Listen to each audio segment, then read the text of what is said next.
Here at Swarovski Optik, we've got a lot of options when it comes to choosing the correct rifle scope for your hunt. And Rob, this is one of those things we spend a lot of time with hunters throughout the year, and their question they always ask is, what is the best rifle scope you guys make? That's true. We get that question a lot, and I usually answer that question with a series of questions.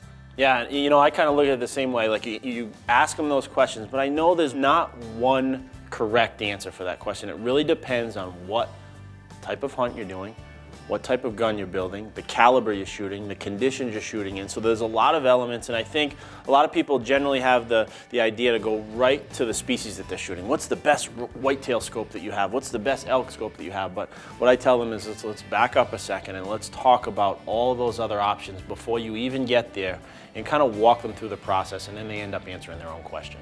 Yeah, really. I mean, we have 3 model lines to choose from with multiple options within those lines. If they really want your advice, you need to get the feel for what their expectations are for that rifle scope. You touched on that, where you hunt, what you're hunting, how you hunt, you know. The distances you're shooting. The distances you're shooting, yep. Exactly. So there's a lot of factors that go into that, but it's not as complicated as it seems.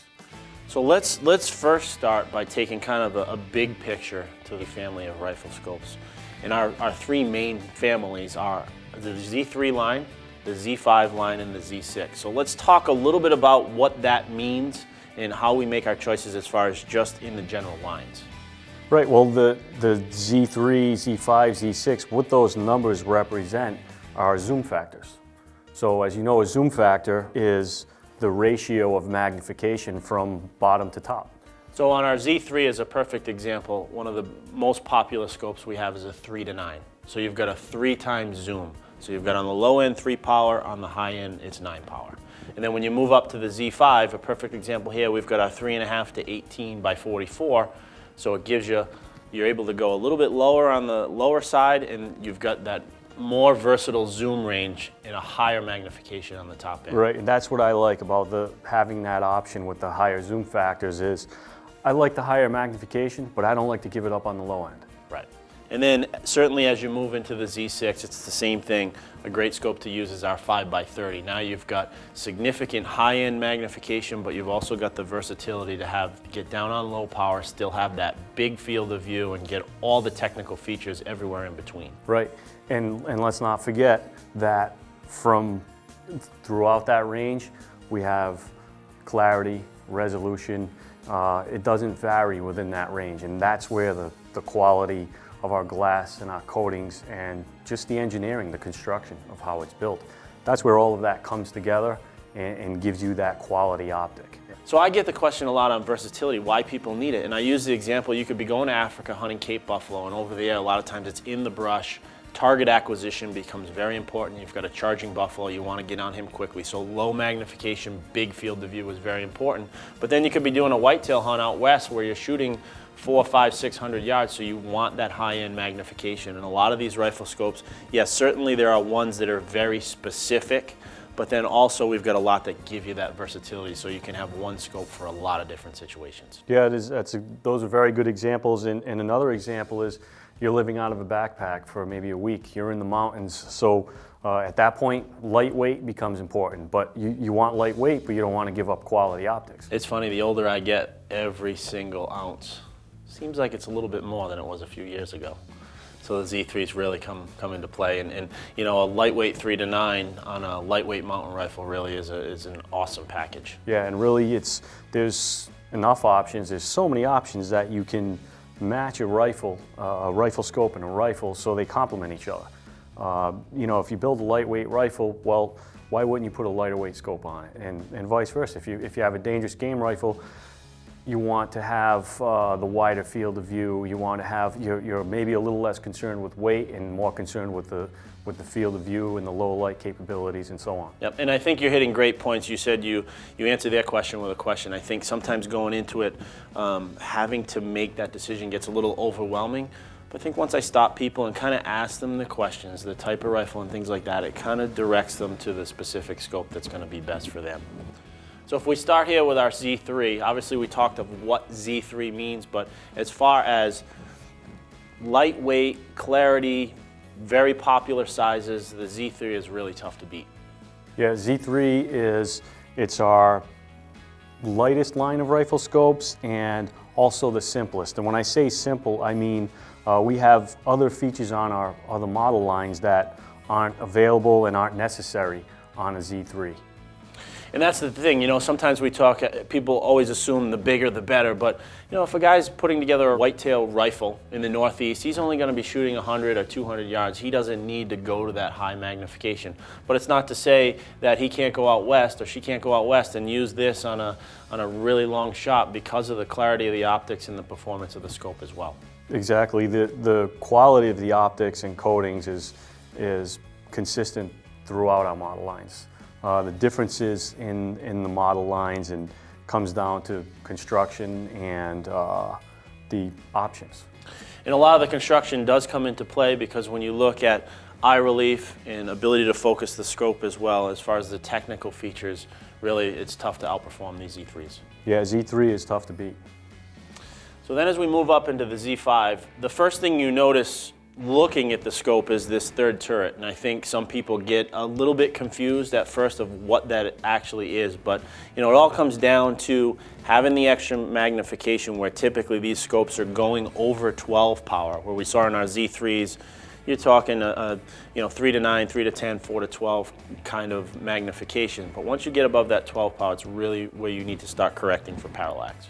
Right. I mean, when you've got the higher magnifications, it's kind of assumed that you're shooting longer distances, and when you get above 12 power, you want to be able to correct for parallax. Parallax adjustment on the third turret is it's easy to use. It's very convenient.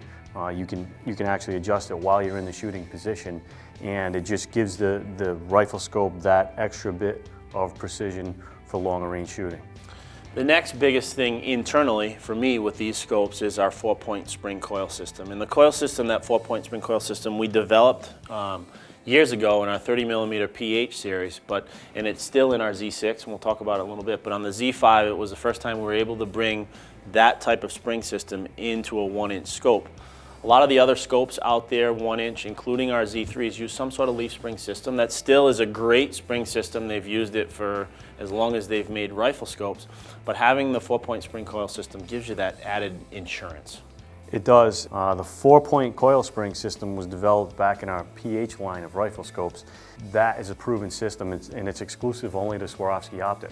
The ability of our engineers to make that system smaller and fit in a 1-inch tube is very appealing, and sometimes it's just a matter of that's the tube diameter that we are most familiar with. Yeah, and what I find on that is a lot of shooters don't necessarily know what's in there, but they know it's important to them. They come in and they're asking about a heavy kicking rifle or traveling a lot or, you know, bouncing a rifle scope back and forth between a couple of guns and making all the adjustments. So they know it's important, but they don't necessarily know how much of an advantage having that 4-point coil spring system is in the rifle scope. It is. As far as durability and repeatability of your adjustments, it's just revolutionary. I mean, it's just, there's nobody else has it. You guys kind of joke with me about the Z5 because I think it's kind of a running thing around here. It is my favorite rifle scope, and you know, while all the other ones are really good, it's just, for me, this rifle scope has a little bit of everything. You know, I know you kind of joke I haven't pulled this thing off my gun in a couple of years, but it's certainly warranted, and in my opinion,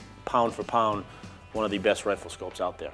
It is. It's a great scope. It's very versatile. It's certainly worth a look when you're considering all of your options. Consider all of them, and the right scope you'll know the right scope. After you've asked yourself all of those questions, or all of the questions that I would ask you if you wanted to know what was the best rifle scope for you, by the time we're done with that conversation, you're going to find your way without me telling you which one you have to have. So we should give everybody your home number after this, and they can give you a call and kind of walk through www. So now we talked about the Z3 and the Z5, and that's our two 1-inch series rifle scopes. And when we move up into the Z6, which is our 30mm rifle scope line, it really is the Cadillac, so to speak, of rifle scopes. It's number one, we're looking at a 30mm tube, so it's really performing optimally as far as all the optics are concerned. All of the options that we offer are available on a Z6. I mean, you've got the options of different reticles, which you have in our other lines, turrets, which you can also get in our other lines.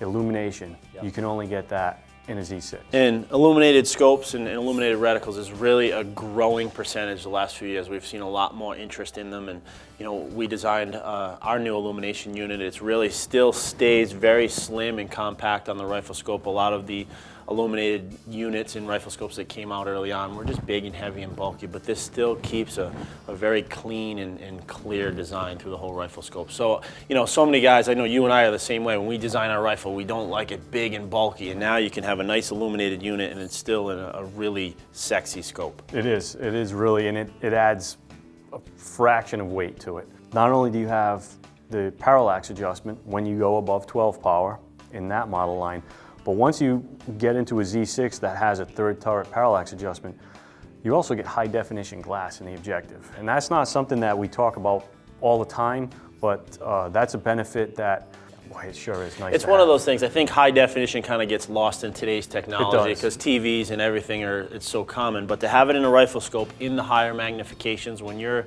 trying to pick out a little piece of an animal at 450 yards through the brush, it makes a huge difference. It does. It makes an unbelievable difference, and the clarity throughout the magnification range is amazing. So the other thing to think about is we've kind of gone through the Z3s, the Z5s, and the Z6s. Reticles. Reticles and ballistic turrets, that is an entirely other discussion that can take a lot of time. And obviously we have many choices throughout all the rifle scope lines with the turrets and the reticles as well. Reticles for me is a very personal choice. It's, you know, people will come in and they'll say, well, what's the best reticle you guys have? And, you know, I kind of feel like, especially with the non-specific reticles, I'm talking like your plexes and things like that, I just tell people whatever you feel most comfortable with, that's what you're going to shoot the best with. And you know, it is one of those things, if you ask 10 different people, that you'll probably get 14 different answers. But that's why we try to get as many choices in our scopes for the shooter as we possibly can. And then also we've got the ballistic turrets as well. Right, and we have, you know, our specs for all the reticles are listed in the catalog. They're a phone call away, you know, our customer service department, and they do vary. The dimensions of them, the thicknesses of the subtensions, and that's something to consider. Even if you're just looking at a Plex or a 4A or a 7A, there are differences. They're ever so slight, but once you understand what those are, you can decide whether it's something you need or not. You know, whether it's that much, if it's that important to you. Well, so hopefully we've answered some of the questions that kind of run through all of our rifle scope lines. And again, it's, you know, it can be an intimidating thing at first, but on the same token, as you walk through some of these things and really decide what situations you're going to be using them in the most, you kind of answer your own questions. And certainly if anything else comes up, SWAROVSKIOPTIK.com is a great resource. Well, please feel free to call our customer service line and ask these guys any questions you might have.